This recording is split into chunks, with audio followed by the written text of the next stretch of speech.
vous ai toujours dit que nous, ici, sur cette page, nous évitons le sensationnel. Nous nous arrangeons à être toujours du côté de la loi pour éviter toute forme de diffamation. Et donc, il fallait que nous nous assurions, premièrement, que ces documents étaient des documents authentiques, à travers les sources fiables que nous avons au niveau de la Fédération camerounaise de football. Et aussi que nous nous assurions qu'effectivement, les sommes qui sont, les sommes qui se sont égarées dans la nature, ou alors du moins que ces sommes qui sont dévoilées, n'ont jamais atterri dans les comptes de la FECAFOOT. Donc nous avons reçu des informations suffisamment fiables et donc nous pourrions, le moment venu, s'il y a besoin, dévoiler nos sources qui nous ont envoyé ces confirmations. Donc je vous remercie d'être là. Je vais faire un très très long monologue parce que avant d'atterrir sur le sujet de la FECAFOOT, il y a une actualité aussi qui m'a interpellé personnellement parce que il s'agit d'une correspondance des élites, de quelques élites, des élites de la région du Sud et notamment des Boulou du Dja et Lobo, une correspondance qui circule sur les réseaux sociaux à travers laquelle les Camerounais ont pu découvrir la rupture idéologique qui existe aujourd'hui entre l'élite cultivée, intellectuelle, responsable de la région du Sud et plus particulièrement du département du Dja et Lobo et le président Biya. Je vais vous faire l'économie de cette correspondance parce que vous savez, il y a des agrégés, des docteurs qui ont rédigé, mais la littérature ou alors la lecture n'est pas toujours la chose la mieux partagée sur les réseaux sociaux. Et donc, je me ferai l'obligation de vous faire l'économie de ce qui a été dit dans cette correspondance. Parce que ici, sur cette page Patience Mvoutou, nous avons près de 50 000 boulous qui nous suivent. Et donc, on doit, quand quelque chose concerne l'actualité de notre département, de notre région, honneur revient au nôtre et puis qu'on explique un peu ce qui se passe. Et donc, les élites intellectuelles, l'élite intellectuelle du département du Dja et Lobo, dans la région du Sud, a décidé de prendre clairement position parce que pendant très longtemps, elle estime que pendant 43 ans, elle s'est rendue complice de l'avilissement du peuple boulou, de l'appauvrissement de notre région parce que pendant 43 ans, elle s'est tue. Pendant 43 ans, elle avait pensé que le président Biya était suffisamment conscient de la responsabilité qui était la sienne, à savoir de développer sa propre région, de promouvoir, de développer notre région, parce que oui, c'est le président de tout le Cameroun, mais dans la vision de celui qui lui a cédé le pouvoir, c'était que il fallait quelqu'un de cette région suffisamment défavorisée qui pouvait porter cette région, qui est la mamelle nourricière, parce que l'élite a bien voulu rappeler qu'à l'époque, la région du Sud et la région du Centre ne faisaient qu'une seule région. Et vous pouvez imaginer le poids politique que pouvait représenter à cette époque une telle configuration. C'est-à-dire que Yaoundé était la capitale des Boulous et des Ewondo.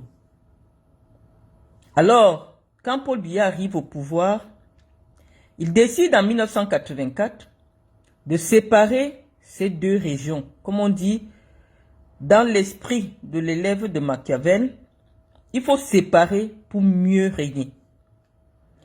Et donc l'élite pense que de cette séparation est née la fragilisation de certains groupes ethniques qui se retrouvent aujourd'hui de ce groupe ethnique ou alors de... Parce que la région du Sud, ce n'est pas que les Boulous. Dans la région du Sud, on a les Aman, on a les Fang, on a les Boulous, effectivement, on a les Ntoumou, on a les Mabéa, Kribi, les Ngumba. Il y a plusieurs tribus dans la région du Sud. Mais l'élite aujourd'hui intellectuelle pense que, à partir de cette scission, de cette séparation administrative, la région du Sud s'est retrouvée le parent pauvre du renouveau. Elle fait le bilan, elle fait l'exégèse des 43 ans au pouvoir de notre frère. On n'a pas acheté au marché, on veut bien être républicain, mais on ne peut pas oublier que Biye Abimvondo, Paul Barthélemy, est né en Vomeka, que ses parents sont de Vomeka, dans le département du Djai-Lobo. Et donc, cette élite estime aujourd'hui que c'est très honteux. 43 ans plus tard, qu'est-ce que le Djai-Lobo ou la région du Sud va présenter comme bilan aux Camerounais pour dire et demander encore aux Camerounais de donner un énième mandat à ce monsieur qui, visiblement, veut faire le cinquantenaire à la tête de l'État du Cameroun. Et donc, l'élite intellectuelle, c'est pas moi qui dis, parce que quand vous allez faire les coupures, vous irez dire que c'est malin. Je dis que je suis en train de vous expliquer ce que les docteurs à Baoyono, les professeurs à Baoyono et autres ont écrit dans leur correspondance. Donc, j'explique. Ils disent que ils ne peuvent plus cautionner ou alors se taire et dire que la région du Sud, l'élite de la région du Sud est complice de la forfaiture de M. Biya à la tête du pouvoir. Et donc, officiellement, elle ne voudrait pas qu'après, commencer à poursuivre tous les boulots pour leur dire que c'est vous qui avez gouverné le Cameroun pendant 43 ans. L'élite du Sud vous explique que c'est nous, les plus marginalisés de tout ce cycle qui existe au Cameroun depuis 43 ans. La preuve, Paul Biya n'a promu que des gens de sa famille nucléaire, de sa famille, toute élite du Sud qui a été promue a un lien de parenté, un lien de sang, direct ou indirect. C'est-à-dire que tu as épousé l'enfant de la sœur de Paul Biya. Oui, on te promeut. Tu as épousé le neveu de l'enfant de Paul. Il faut que ça tourne autour. On appelle sa maison en Vomeka de la Grande Barrière. Donc, si tu n'as aucun lien avec la Grande Barrière, parce que c'est comme ça qu'on appelle sa maison. Il a installé au village, il a construit une grande barrière et ses frères n'ont pas accès à lui. Donc, on dit qu'il faut être parenté avec la barrière. Si tu n'es pas parenté avec la barrière, tu peux avoir les agrégations, tu peux avoir les doctorats, tu peux avoir ce que tu veux, tu peux être ce que tu veux. Malheureusement, tu ne seras pas différent d'un Bamileke ou de quelqu'un d'autre. C'est ce que Abba Oyono dit. Et donc, ils disent que pour 2025, ils interpellent tous les boulous. Je pouvais m'exprimer en boulot, hein. Mais comme nous allons parler de l'Africa Food, voilà, il y a des Camerounais d'autres tribus qui vont peut-être vouloir écouter notre direct. Donc, Abba Oyono dit que si vous partez encore voter Paul Biya en 2025, vous les boulous, vous allez rendre compte au Cameroun. Parce que ce sera le mandat de la forfaiture. Les intellectuels boulous disent que il est temps que Biya s'arrête. Il est temps que Biya s'arrête. 7 ans d'irresponsabilité. Je pense que cette notion, c'est moi qui vous l'avais dit en janvier. Que penser qu'un homme de 93 ans doit prendre un mandat de 7 ans, c'est de l'irresponsabilité. Et donc ces intellectuels, quand on dit que quelqu'un est intellectuel, je sais que la région qui respecte la connaissance, qui respecte, qui donne la place aux sachants, c'est la région du Sud. Parce qu'on sait que notre région a été le phare sur le plan intellectuel au Cameroun. C'est à Foulassi, dans le département du Djai-Lobo, qu'un jeune Camerounais, René Djamafan, a écrit l'hymne national du Cameroun. Un Camerounais du Djai-Lobo. Et dans l'histoire du Cameroun, nous avons nous sommes des héritiers de l'histoire. Nous sommes les héritiers de cette grande histoire, de ceux qui ont participé intellectuellement à la construction du Cameroun.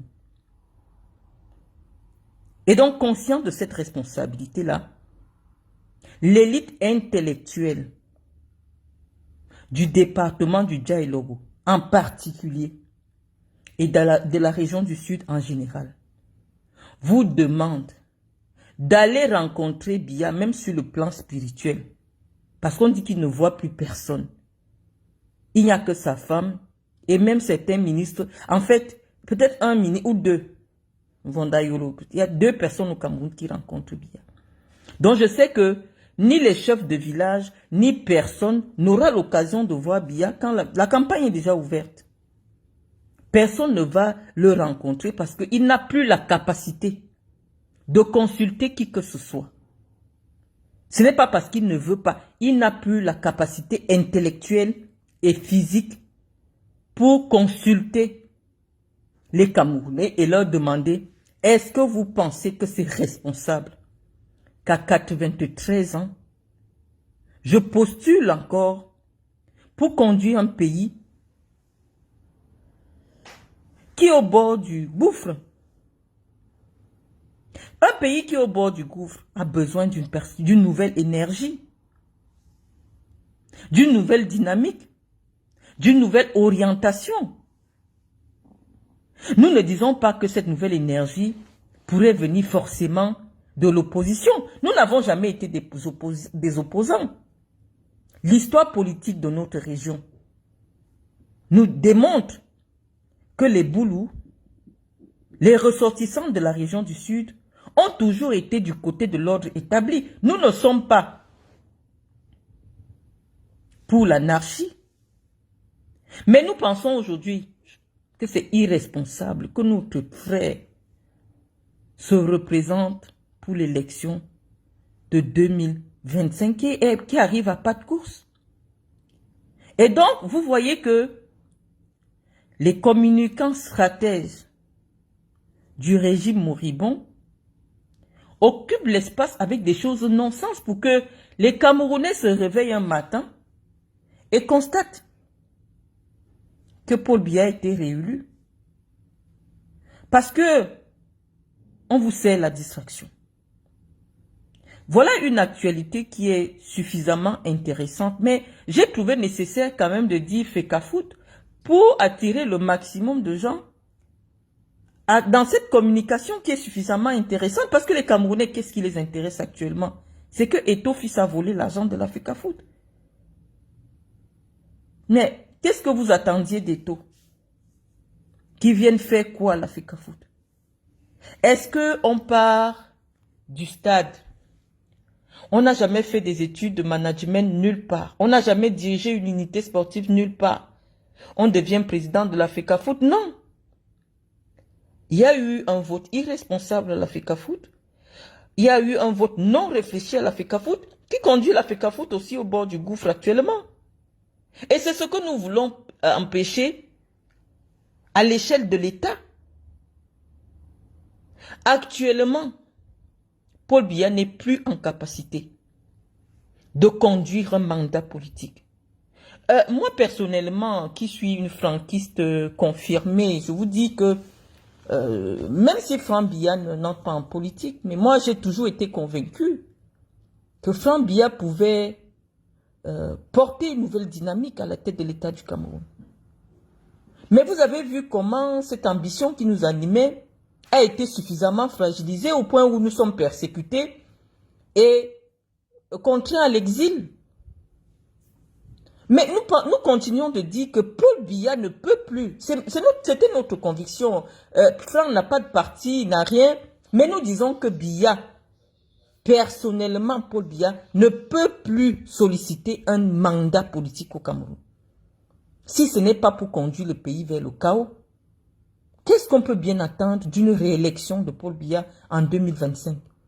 C'est cette interpellation que l'élite consciente et responsable de la région du Sud est venue vous présenter pour se dédouaner, pour faire du ponce-pilatisme Pour vous dire que ne dites pas qu'on n'avait pas parlé. On a parlé, on vous remet. Parce qu'il y a des petits groupes là au Cameroun. C'est vous qui posez le problème. Parce que je vous ai dit que Biya a toujours négligé les Boulous. Parce qu'il sait que c'est un groupe ethnique qui compte beaucoup des intellectuels. Et je vais vous dire que c'est l'histoire culturelle du Cameroun qui a fait que pendant longtemps, lorsque les colons se préparent pour quitter le Cameroun, il est question de préparer une nouvelle élite qui va prendre le relais. Comme elle était installée dans les régions centre-sud, je veux dire centre-sud littoral, et notamment la capitale du Cameroun avait été choisie dans notre province, parce que c'était la province centre-sud, on s'est arrangé pour que les ressortissants de cette région s'impliquent beaucoup plus dans la prise de relais, dans les fonctions administratives. Et donc, culturellement, les Boulous sont allés à l'école, les Ewondo sont allés à l'école. Et donc, Biya, c'est que ce n'est pas facile de tromper les intellectuels. Et qu'est-ce qu'il a fait? Il a ostracisé les intellectuels camerounais. Il les a... j'ai même peur pour le professeur Abba Oyono. Hein? J'ai peur pour lui. Vous pouvez entendre dans 2 semaines qu'on l'a retrouvé égorgé quelque part. Paul Biya a toujours eu peur des intellectuels. Et dans sa région, il sait que même une maman de 95 ans, non, elle a son CP.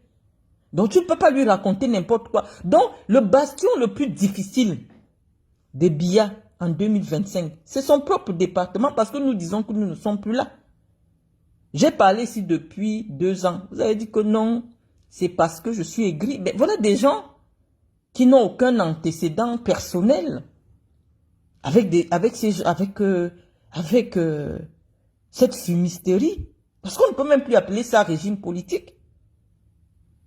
Vous avez quelqu'un qui est au pouvoir, il ne peut pas tenir un conseil des ministres. Il n'arrive pas à faire de remaniement. Ce n'est pas parce qu'il ne veut pas. Il ne peut plus, il n'a plus conscience de rien. Son grand âge provoque ce qu'on appelle une irresponsabilité intellectuelle. On vous a expliqué cela. Ce n'est pas parce qu'il ne veut pas. Lui-même aujourd'hui, il est en otage. Il ne sait pas où il est, le papa là. Donc c'est pour cela que depuis qu'on parle, on le caresse dans le sens du poil, parce qu'il ne peut même plus écouter les discours politiques. C'est un patriarche.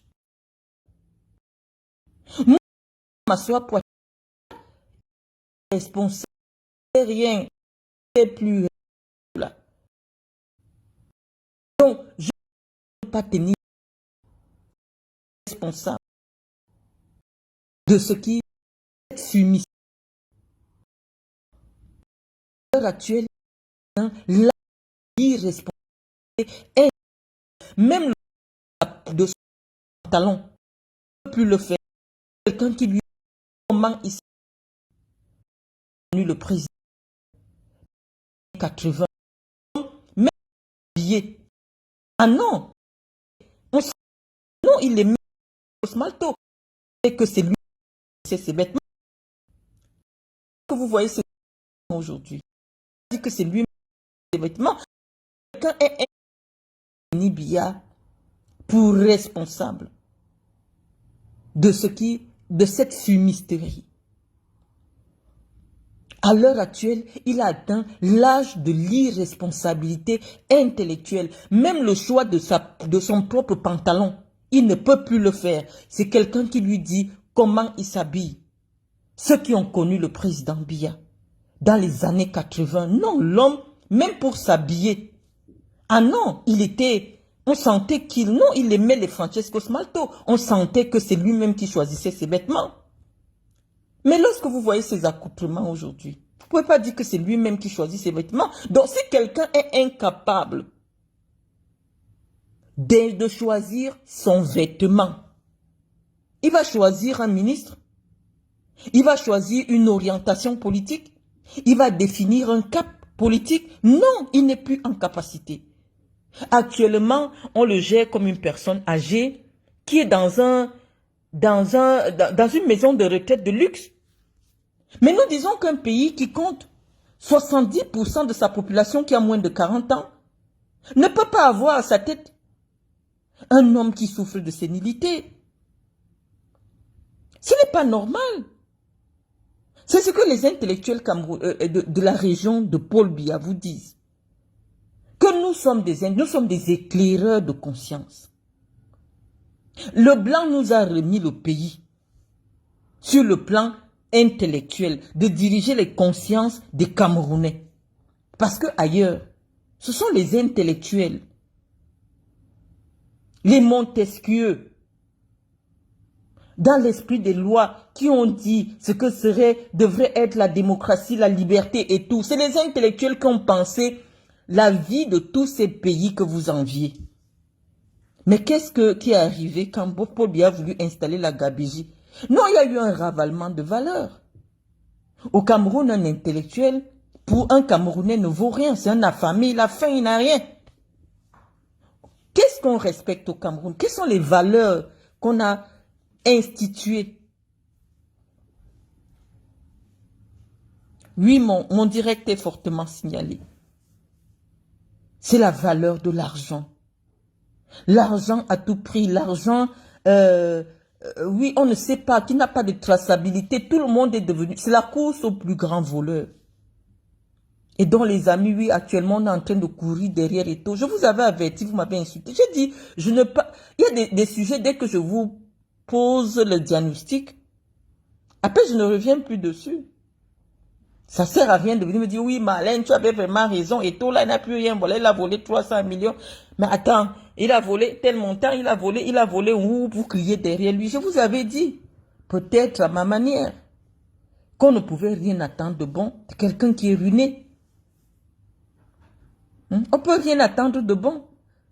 Mais on ne va pas passer notre temps à parler de lui. Moi, j'ai parlé 2 ou 3 fois, il s'est retrouvé devant ma porte. Pourquoi il ne cherche pas Boris Berthold? Je n'ai publié aucun document. Pourquoi il ne va pas chez Boris Berthold? Parce qu'ils savent que c'est de la distraction. Le problème est clair. En ce qui concerne l'Africa Foot, on dit aujourd'hui que l'Africa Foot est insolvable. Ça signifie quoi? Elle n'a pas d'argent pour respecter ses engagements. Je vais vous expliquer, peut-être pour vous permettre pour nous permettre de faire une transition.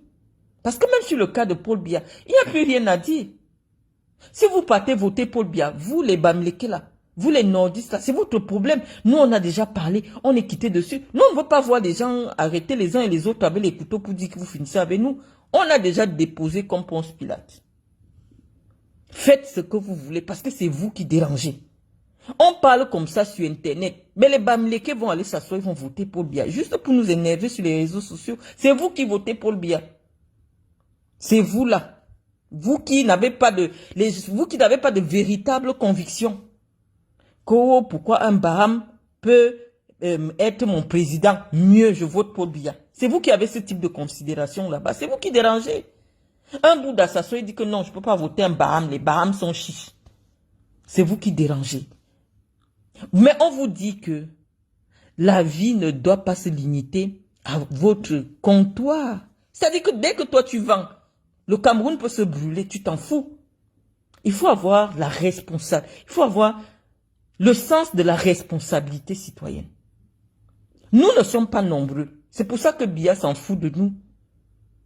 Parce que si nous étions 2 millions au Cameroun, Paul Biya ne pouvait pas faire 15 ans au pouvoir. Parce que c'est 2 millions d'intellectuels qui allaient lui dire que l'alternance politique est une opportunité, c'est une chance. Parce que tous les États qui se sont développés, c'est parce qu'il y a eu une multiplicité d'opportunités. Si le Nigeria aujourd'hui, un géant d'Afrique, première ou deuxième puissance d'Afrique, c'est bien parce qu'il y a eu, ils peuvent compter 23 présidents. Ils ont eu l'indépendance la même année que nous. Mais pourquoi vous pouvez expliquer que le Nigeria se trouve à ce niveau de développement? Bon, on va dire que c'est les anglo-saxons. Ils ont une autre culture, une autre façon en fait, une autre approche philosophique de la gestion de la chose publique. Oui, ce sont les anglo-saxons. Mais on peut aussi venir en Afrique francophone. On a un exemple patent, la Côte d'Ivoire. Si la Côte d'Ivoire est devenue la plateforme tournante de l'Afrique francophone aujourd'hui, c'est bien parce qu'elle peut compter cinq chefs d'État. Nous avons eu l'indépendance la même année. Mais lorsqu'on vous montre les autoroutes, lorsqu'on vous montre les réalisations générées par ces différents mouvements idéologiques, non, la Côte d'Ivoire nous a dépassés. La Côte d'Ivoire nous a dépassés de très loin. Nous sommes dans le régime de l'immobilisme, de l'attentisme. Tout le monde attend. On attend encore quoi? On attend quoi? On attend quoi? La mort n'est pas une perspective. La mort est une fin. On ne peut pas dire qu'on attend la mort de quelqu'un avant de réfléchir comment on va développer le pays. Ça n'a pas de sens. On ne peut pas se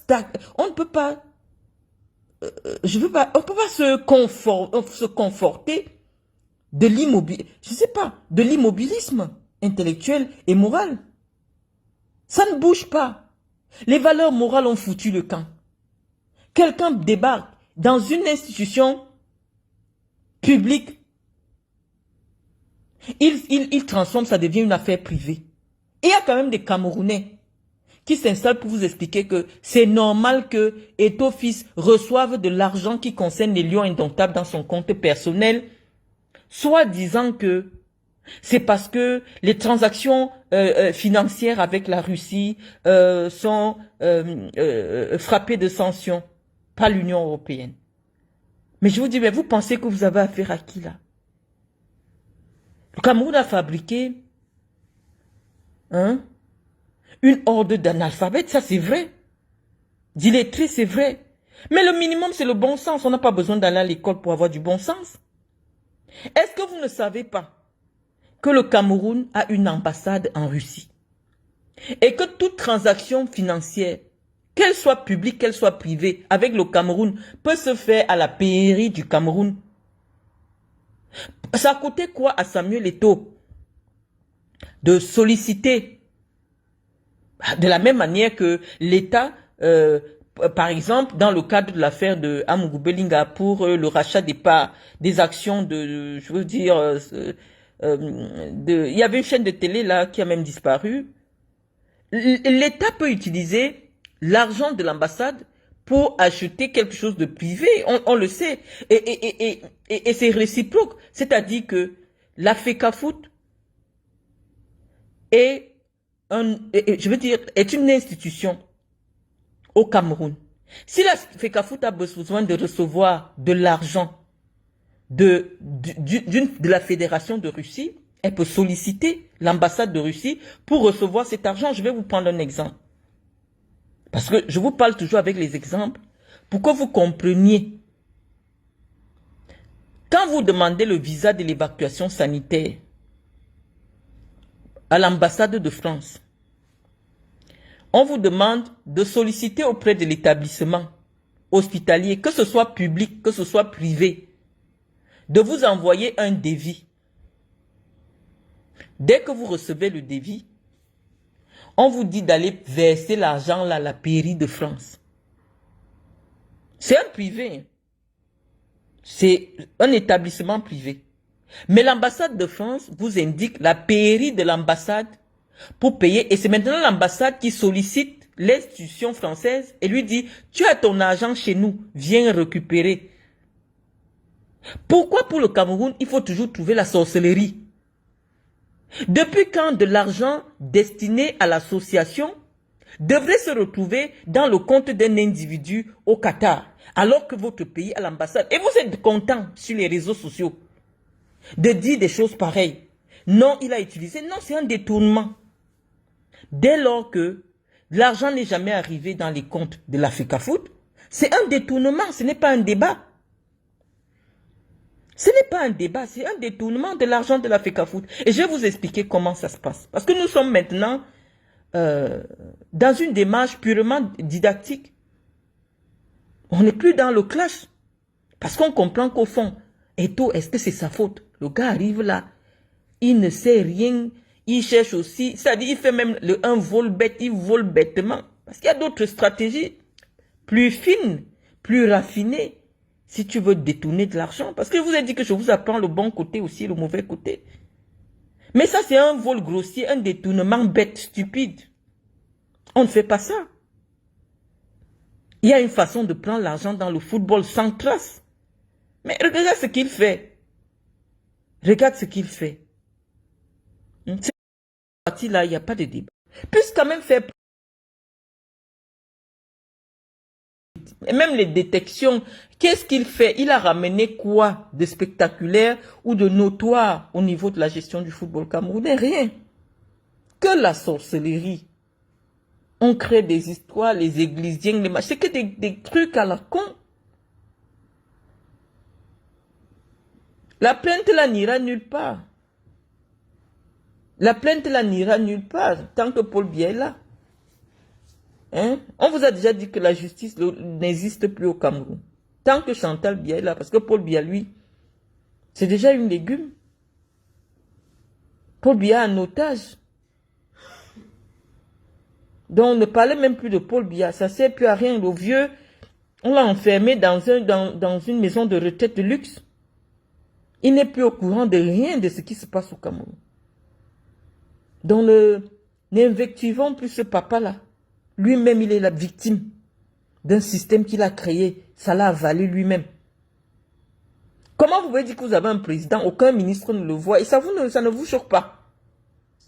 Aucun ministre ne voit Paul Biya, en dehors de son frère du village Mbondayolo et Chantal Biya.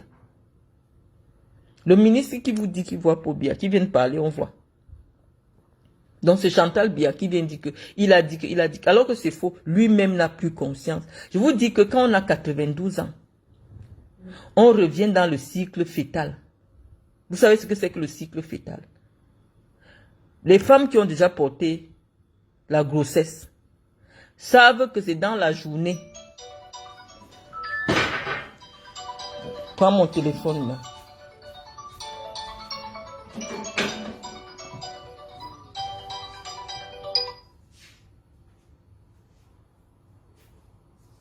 Allô? Allô?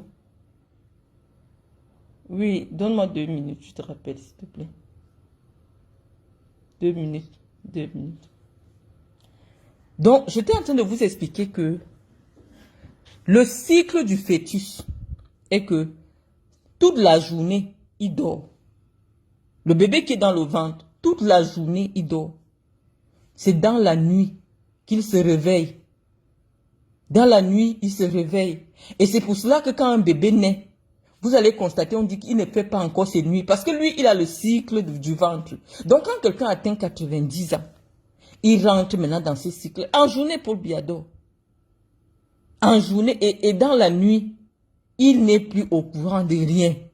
Donc, voilà donc le président que vous avez. Et il y a une femme qui s'est arrêtée en classe de 4e. Elle sort vient dire que, il a dit que personne n'est là pour vérifier. Il n'y a plus le circuit, personne ne va vérifier. Quand tu vas trop poser les questions, tu entends, on te colle une histoire. Comme celle que je viens de lire aujourd'hui. On dit que c'est Marafa qui a créé le MRC. Je dis, mais attends. C'est quoi cette débauche intellectuelle-là? Après, c'est les réseaux sociaux, hein, n'importe qui se lève, il crée n'importe quoi. En tant que ministre de l'administration territoriale, c'est toi qui signe les autorisations, c'est à toi que revient la charge d'organiser, de donner des autorisations pour la création des partis politiques. En quoi ça devient une responsabilité morale et intellectuelle aujourd'hui de la part du ministre qui a donné l'autorisation à la création d'un parti des Bambilés? Pourquoi ça devient un problème politique pour Marafa? J'ai lu chez ce Patrick Bala qui m'insulte que non, Marafa doit mourir en prison parce que c'est lui qui a créé le MSC. Mais attends, quand j'ai déjà fait créer combien de partis? Donc, on ne devait pas créer le MSC. Et donc, comme il a créé le MSC, c'est parce qu'il voulait se servir du MSC pour prendre le pouvoir. Je vous ai dit, c'est avec des motifs aussi fallacieux qu'on a détruit toute l'élite intellectuelle et politique du Cameroun. Tu es ministre de l'administration territoriale. Est-ce que tu devines déjà que Patrick Ngassam sera membre du MSC? Non, un parti politique porté par un homme politique suffisamment crédible dépose son dossier, En principe, dans un pays qui a besoin de la démocratie pour vivre, on doit donner des autorisations de création de partis. Qui allait imaginer que ça deviendrait la deuxième grande puissance politique du Cameroun? Maintenant, on dit que c'est Marafa qui est responsable de ça. Il doit seulement mourir en prison. Vous détournez le problème. On vous explique. Et moi, tout ce qui m'énerve là-dedans, c'est que c'est encore les Bamileke qui vont voter pour Biya. C'est ça qui m'énerve dans cette affaire. Essayez un peu d'avoir pitié des Camerounais.